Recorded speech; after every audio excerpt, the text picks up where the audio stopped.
dasar setiamu nyata di caramu telah layakkan kehidupan.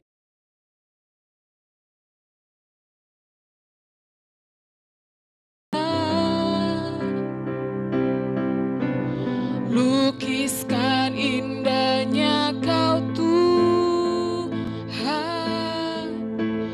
bagimu segala pujian, amin, dan kemuliaan. Kami tinggikan Tuhan, ku tinggikan Engkau Tuhan, melebihi segalanya, lebih dalam ku menyembah, dalam roh dan kebenaran ku tinggikan Engkau Tuhan, melebihi segalanya, lebih dalam ku menyembah, dalam roh dan kebenaran ku tinggikan Engkau Tuhan, melebihi. Terima kasih Tuhan, kami menyembah-Mu Tuhan Yesus, di dalam roh dan kebenaran-Mu Tuhan. Terima kasih Tuhan Yesus, kami tinggikan Engkau Tuhan. Engkau Tuhan, melebihi segalanya, lebih dalam ku menyembah, dalam roh dan kebenaran ku tinggikan Engkau Tuhan, melebihi segalanya, lebih dalam ku menyembah, dalam roh dan kebenaran selamanya.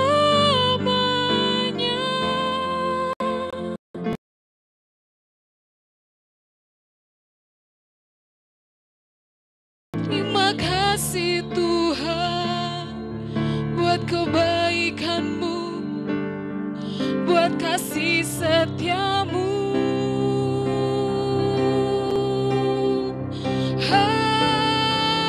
Haleluya. Terima kasih Tuhan, hati kami baik.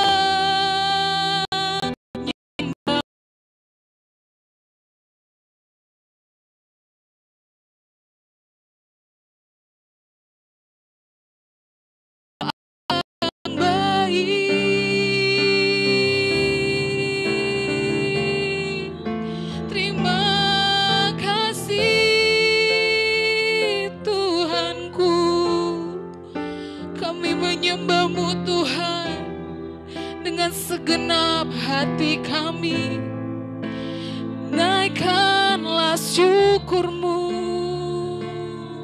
bagi Allah yang hidup, Allah yang menikmati setiap pujian umat-Nya. Haleluya.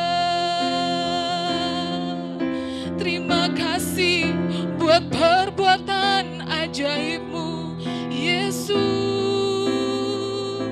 yang layak disembah. Terima kasih Tuhan. Oh, kuara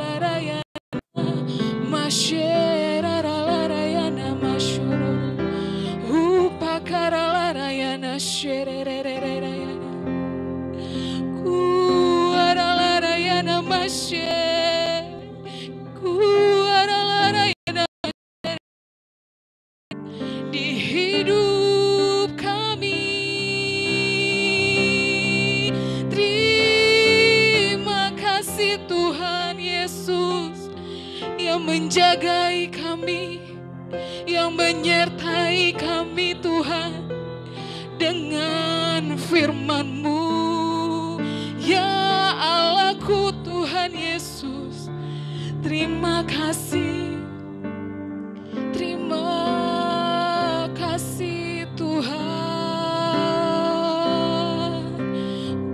Waralaraya makasherererayana. Waralarayana masyereri. Kau yang sanggup memberkati kami Tuhan. Kau yang sanggup memulihkan. Kau yang sanggup menyembuhkan. Terima kasih Yesus. Terpujilah nama-Mu Allah yang hidup. Termasyurlah nama-Mu Tuhan Yesus. Terima kasih Allah yang hidup. Kuaralaraya pakasyorodobo karayana syiri. Ku apatapa syiri karalarayana syiri. Hidup kami bukan kami lagi Tuhan, melainkan Kristus yang hidup dalam kami.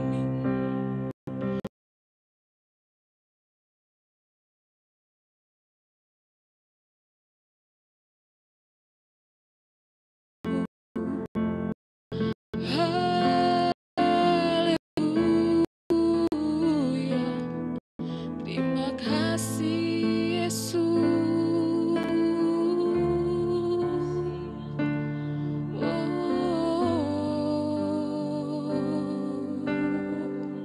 Terima kasih Tuhan.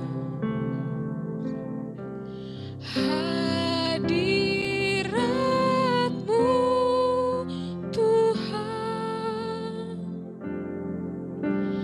ku rasakan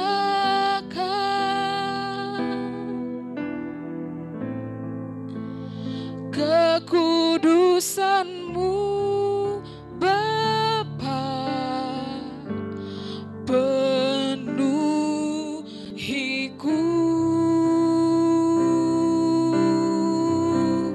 Ku rindu selalu diam dalam bait-Mu,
terima kasih Tuhan Yesus.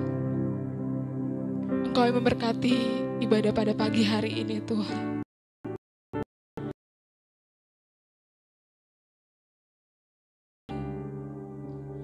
Terima kasih Bapa.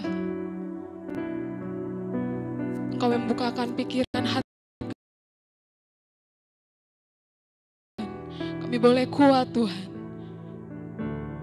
Karena bukti kebesaran-Mu Tuhan. Yang selalu memberkati umat-Mu. Menjadikan umat-Mu cerdas.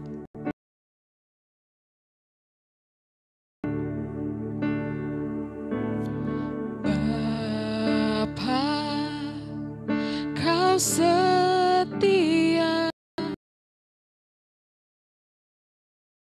Tenanglah jiwaku.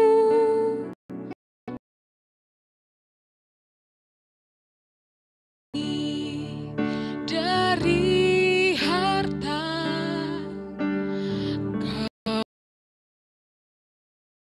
tenanglah jiwaku dalam setiamu. Kau menyediakan dia dulu, sekarang, dan selamanya. Menyediakan yang ku Bapa yang setia. Amarang dan selamanya. Kau tunjukkan kasih setiamu.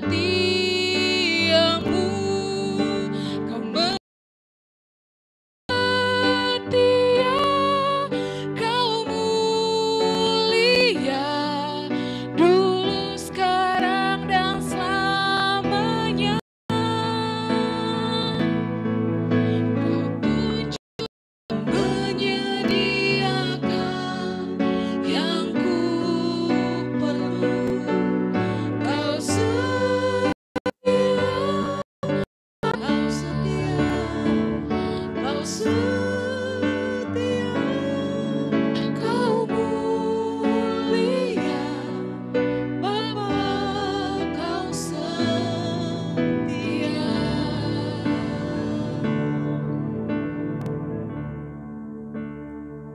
Mari kita mendeklarasikan iman kita di hadapan Tuhan. Saya mengajak saudara-saudara yang menyaksikan siaran ini untuk mengangkat tangan kanan kita dan mengikuti. Alkitab adalah firman Tuhan yang benar. Saya di dalam Kristus. Demikianlah saya. Saya adalah ciptaan baru. Alkitab berkata, saya adalah anak Allah. Sungguh saya adalah anak Allah. Alkitab berkata, segala perkara dapat kulakukan di dalam Kristus. Demikianlah saya. Apa yang Alkitab katakan milikku adalah milikku. Alkitab berkata, saya adalah ahli waris Allah bersama Kristus.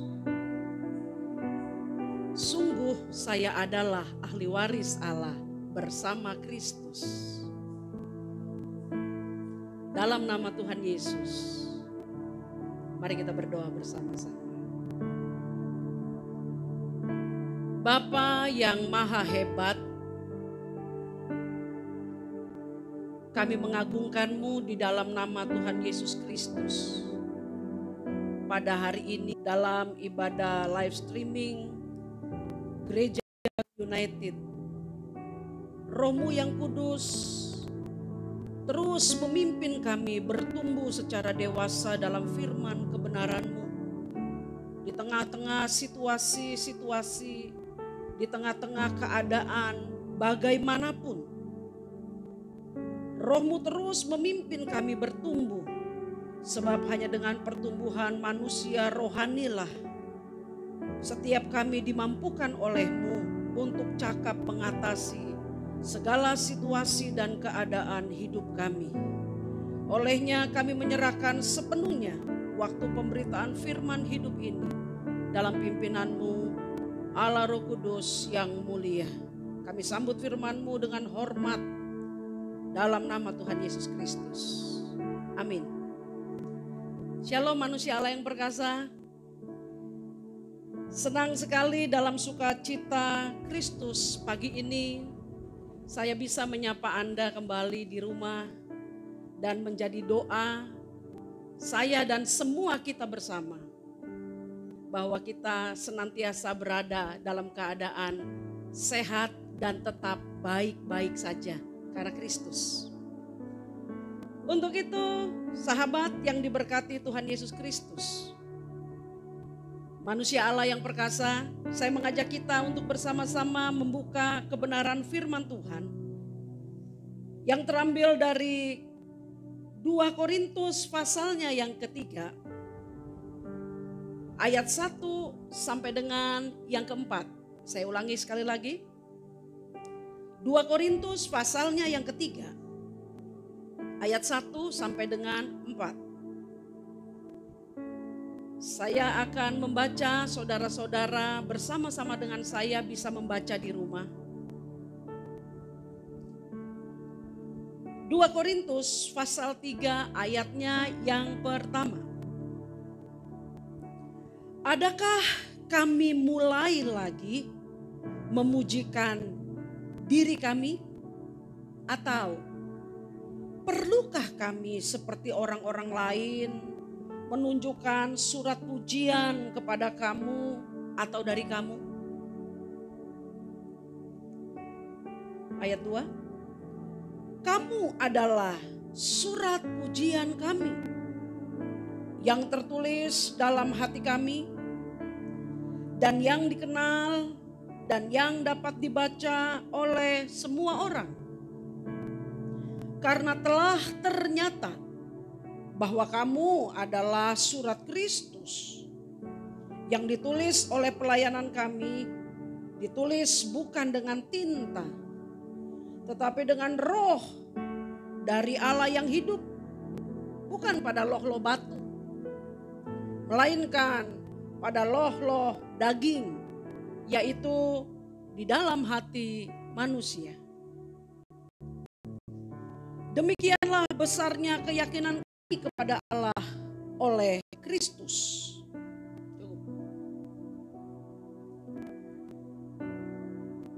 Pagi hari ini Alkitab atau tema khotbah kita pagi ini adalah surat Kristus. Hubungan akan sebuah dari orang manusia ilahi tentang keajaiban dengan Allah.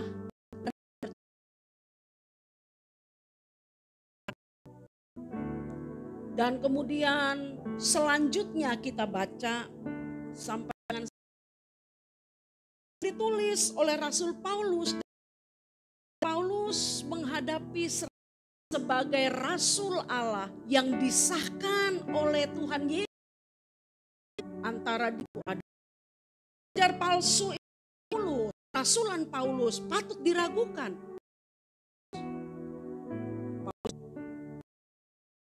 Sebagai tuduhan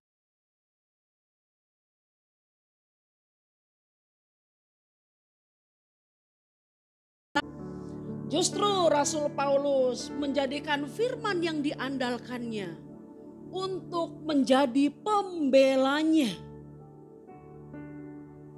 Sebab saudara, alasan palsu itu menyerang Paulus Hanya satu alasan di balik itu.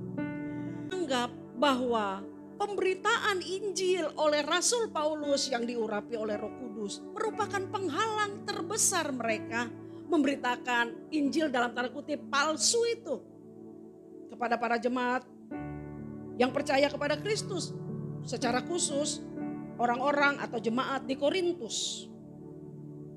Paulus telah dianggap Paulus hanya mengajarkan satu-satunya cara untuk memperoleh jalan keselamatan, untuk memperoleh perkenanan di hati Bapa, untuk menjadi bukan cuma sekedar orang baik, untuk menjadi orang benarnya Tuhan. Hanya melalui iman di dalam Tuhan Yesus Kristus, titik, tidak ada cara yang lain. Sementara Injil yang mereka ajarkan adalah Injil plus. Apa itu Injil plus?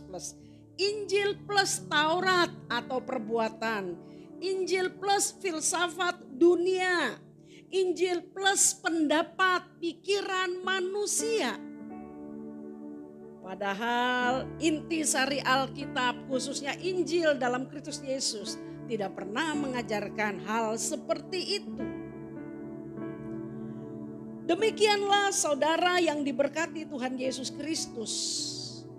Pembelaan Paulus berdasarkan firman dari telah dijadikan oleh Allah ketika Allah memimpin Rasul Paulus dalam pembelaannya ini, supaya pembelaan ini pun menjadi fondasi dasar iman Kristen dari Anda dan saya,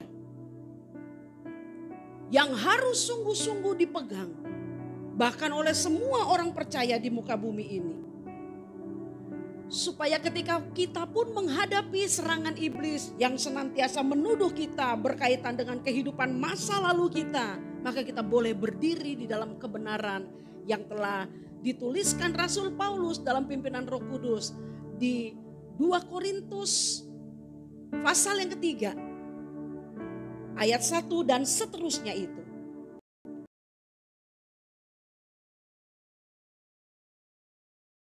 Tuhankan Yesus Kristus adalah merupakan surat Kristus.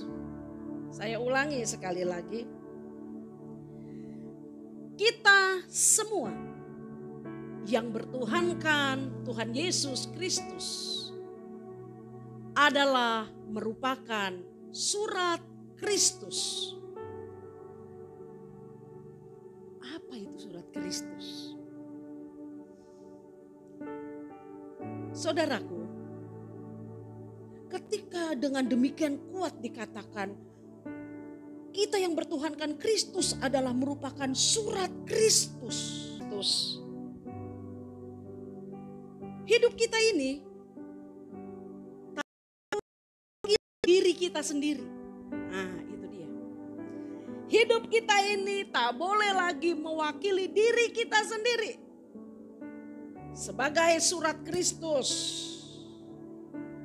hidup Anda dan hidup saya harus mewakili Kristus yang ada di dalam kita. Sebab sebuah surat berfungsi lewat kata kalimat yang tertulis di dalamnya untuk menyatakan pribadi si penulis itu.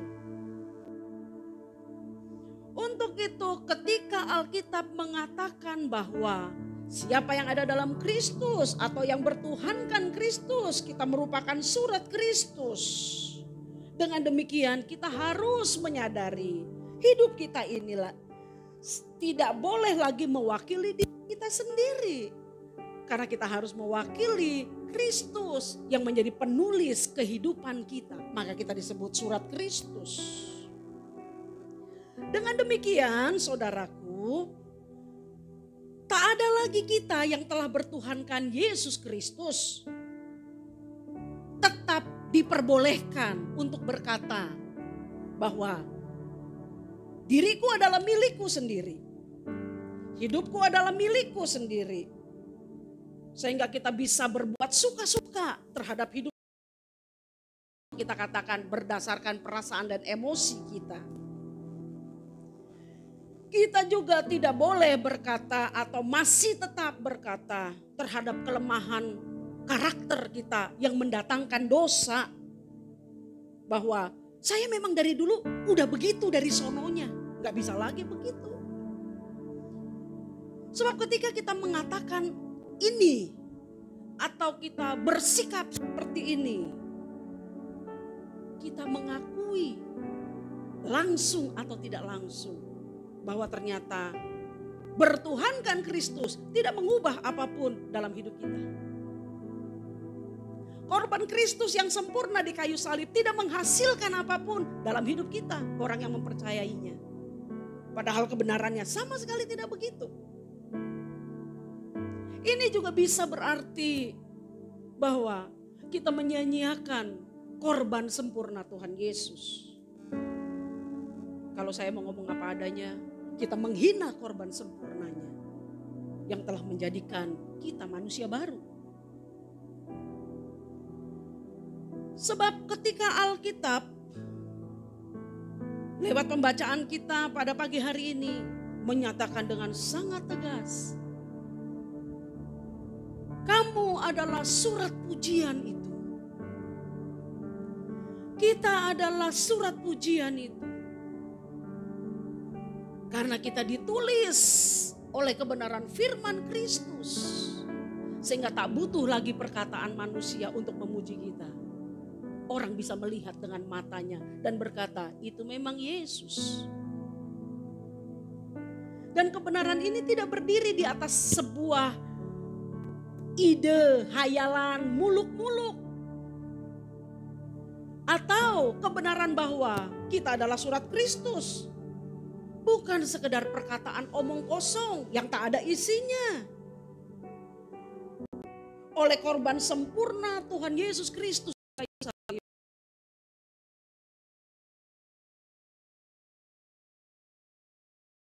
yang lalu di hari Paskah.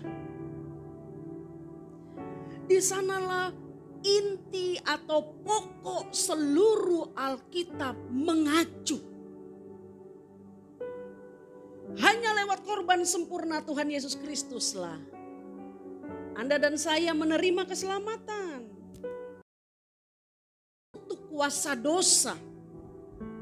Dan kita memiliki kehidupannya Allah di dalam diri kita.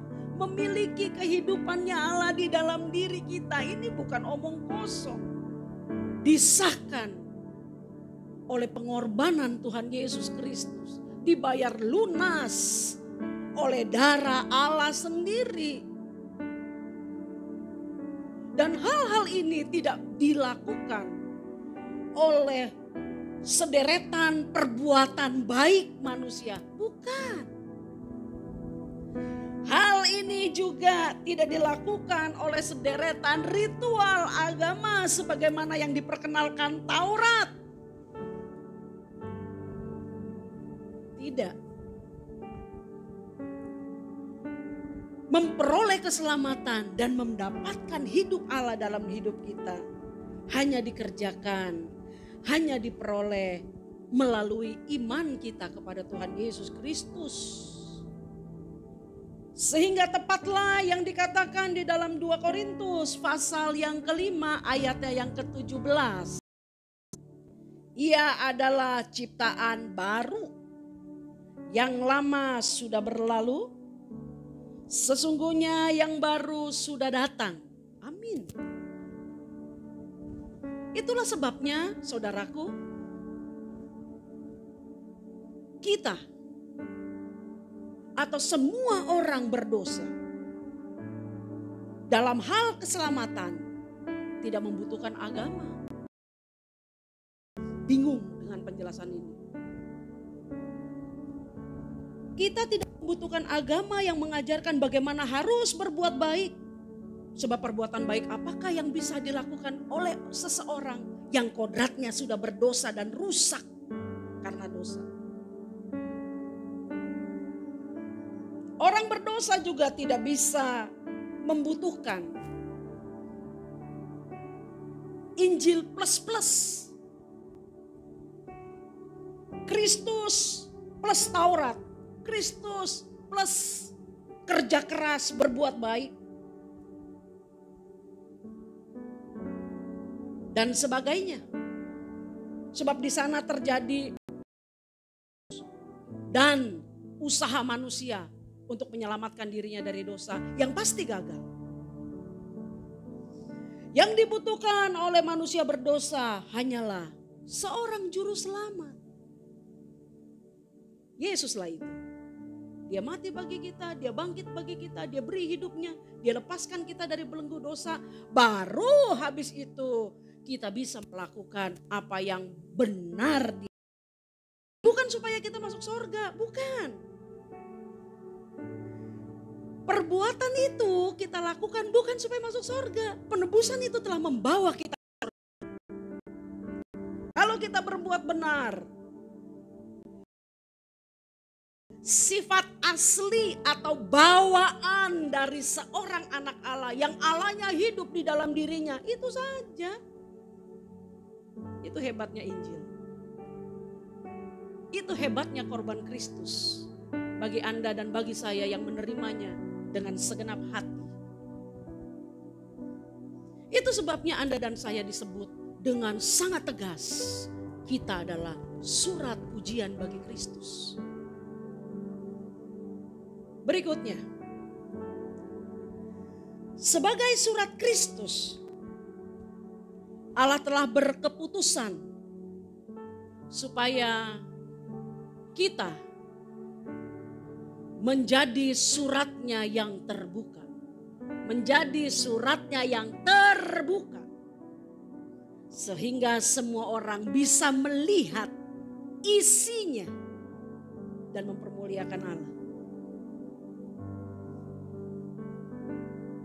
Saudara yang diberkati Tuhan Yesus Kristus, menghindari penilaian subjektif atau penilaian suka-suka gua, suka-suka saya terhadap hidup kekristenan yang kita jalankan, yang telah dianugerahkan Allah kepada kita.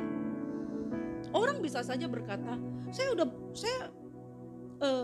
saya sudah benar, saya sudah melakukan apa yang Tuhan inginkan dan sebagainya. Mereka punya hak untuk mengatakan itu. Akan tetapi jangan lupa, Allah telah memberikan salah satu standar untuk memberikan sebuah penilaian, benar tidaknyakah hidup kita ini adalah menjadi juga hidup Kristus, benar tidakkah? Yaitu dengan sebuah penilaian, apakah lewat kehidupan kita yang memberkati sesama kita? Apakah hidup kita ini telah menjadi berkat bagi kemuliaan Tuhan lewat kehidupan kita yang memberkati sesama kita? Itu salah satu. Maafkan saya, jangan bicara atau saya hendak mengatakan banyak orang bicara tentang Kristus. Banyak orang lihai mengatakan tentang Kristus dan kata-kata rohani. Sementara hidupnya orang melihat tak ada Kristus di dalamnya.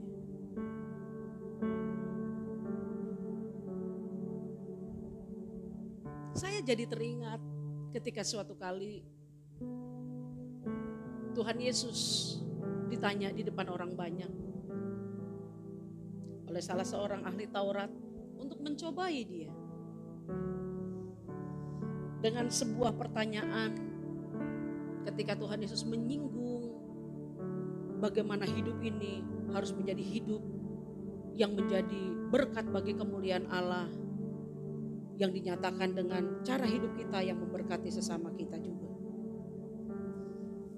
Ketika orang bertanya kepadanya, siapakah sesama kita itu Tuhan? Dicatat di dalam Lukas pasal yang 10, ayat 25 sampai dengan 37, judul perikopnya orang Samaria yang murah hati. Ketika Tuhan Yesus menjawab pertanyaan sang ahli Taurat, ini menjadi luar biasa sekali, menarik saudara. Saya bacakan ayatnya dari ayat 30 sampai dengan ayat yang ke 36. Anda simak baik-baik, ikuti terus. Lukas 10 ayat 30, jawab Yesus. Untuk menjawab si ahli Taurat dengan pertanyaan yang tadi saya sudah katakan. Adalah seorang yang turun dari Yerusalem ke Yeriko. Ia jatuh ke tangan penyamun-penyamun yang bukan saja merampoknya habis-habisan, tetapi juga memukulnya. Dan yang sesudah itu pergi meninggal. Ia melihat orang itu yang dirampok itu, yang setengah mati itu.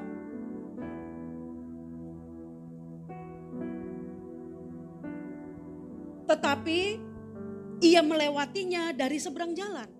32. Demikian juga seorang Lewi datang ke tempat itu. Ketika ia melihat orang itu, ia melewatinya dari seberang jalan. Ada perselisihan. Dianggap bermusuhan dengan orang-orang Yahudi. Kalau orang Yahudi, bagi orang Yahudi adalah sesuatu yang pantang untuk berbicara dengan orang Samaria.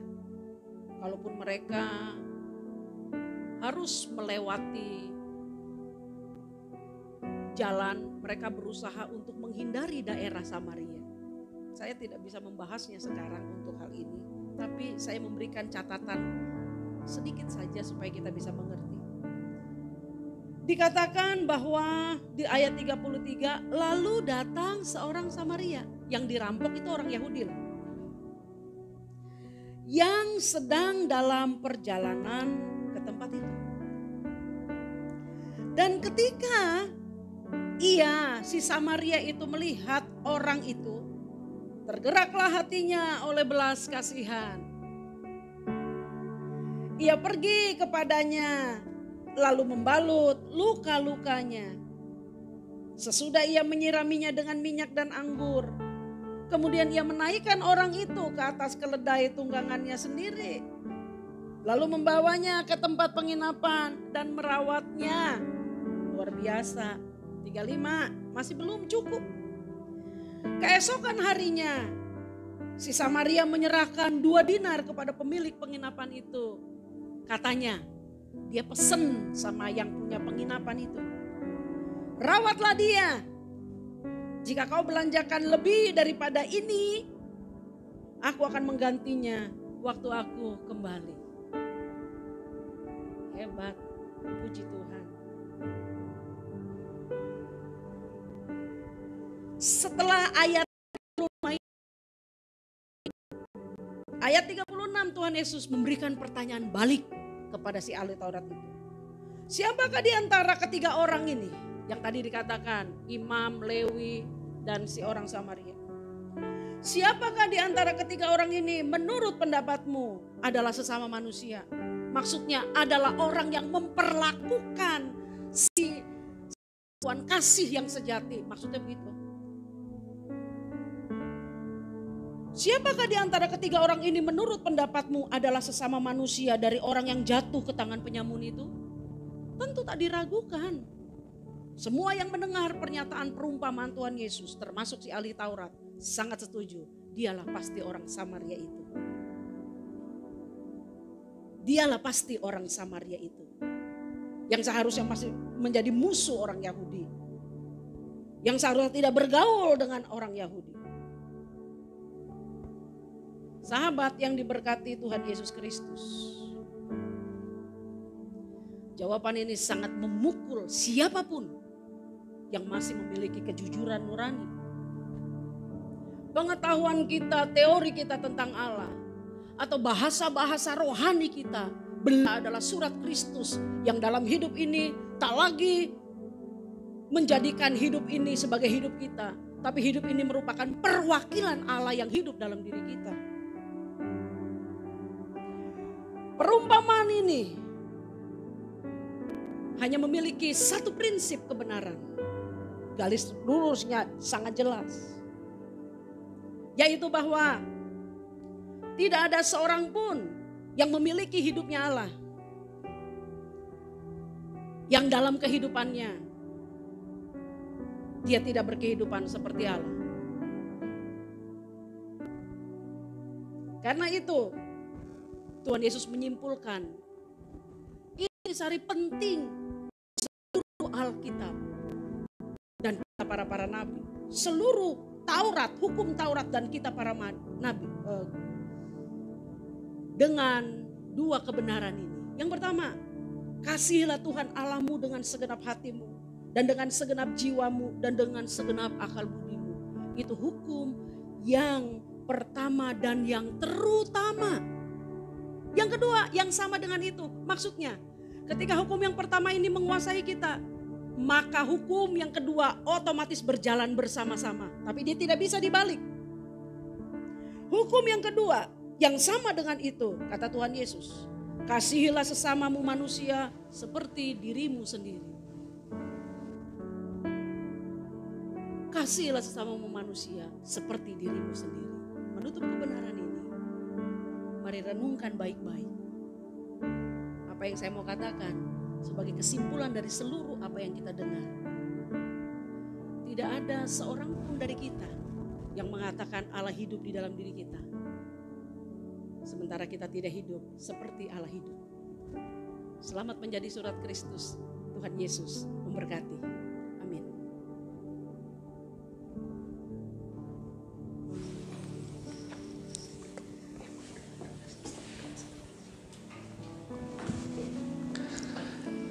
Haleluya, puji Tuhan, saudara-saudaraku dikasih Tuhan. Mari kita pastikan diri kita ditulis oleh Roh Allah. Seluruh hidup kita dengan Injil Kristus. Sebab ketika kita memberi diri ditulis oleh Roh Kudus melalui Injil Kristus, maka sebenarnya kita merupakan ekspansi hidup dari Kristus itu sendiri. Sebuah kebenaran memberkati kita, saudaraku dikasih Tuhan. Jangan lupa, kita adalah surat Kristus, memiliki hidupnya Allah. Mari kita berdoa sebelum kita tutup ibadah ini, saudaraku dikasih Tuhan. Adakah di antara Bapak Saudara yang hari ini yang mengalami kelemahan tubuh atau sakit? Mari sepakat dengan saya. Tuhan Yesus telah mengalahkan iblis, telah mengalahkan dosa, termasuk telah menanggung segala sakit, penyakit dan kelemahan kita. Tapi kita harus sepakat dan proaktif menentang musuh-musuh itu masuk kembali hidup kita. Secara khusus dalam hal ini adalah sakit penyakit. Mari sepakat dengan saya, saudaraku, kita menolak sakit penyakit. Jangan biarkan dia menguasai, saudara-saudara. Taruh tangan kananmu di bagian yang sakit. Mari kita bersatu dalam doa. Bapa di surga, terima kasih untuk anugerah-Mu yang limpah atas kami. Kami bersukacita, kami bersyukur karena Tuhan berkenan menulis hidupnya dalam diri kami. Sehingga kami sungguh adalah surat Kristus. Hidupnya Kristus dalam diri kami. Secara khusus Bapa di surga, pada pagi menjelang siang ini, Kamu lihat umat-Mu di rumah masing-masing. Mereka yang menyaksikan kebenaran ini, mereka sepakat bersama dengan saya dalam doa. Yang menaruh tangan kanan di bagian yang sakit. Terima kasih Tuhan. Bapa menjamah dan melawat mereka masing-masing. Kami bersyukur Tuhan Yesus telah menanggung sakit penyakit kami. Olehnya dalam nama Tuhan Yesus kami tolak semua sakit penyakit. Enyah dari umat Tuhan. Dalam nama Tuhan Yesus. Semua sakit penyakit dari kepala sampai ke ujung kaki. Dari kulit sampai kepada organ-organ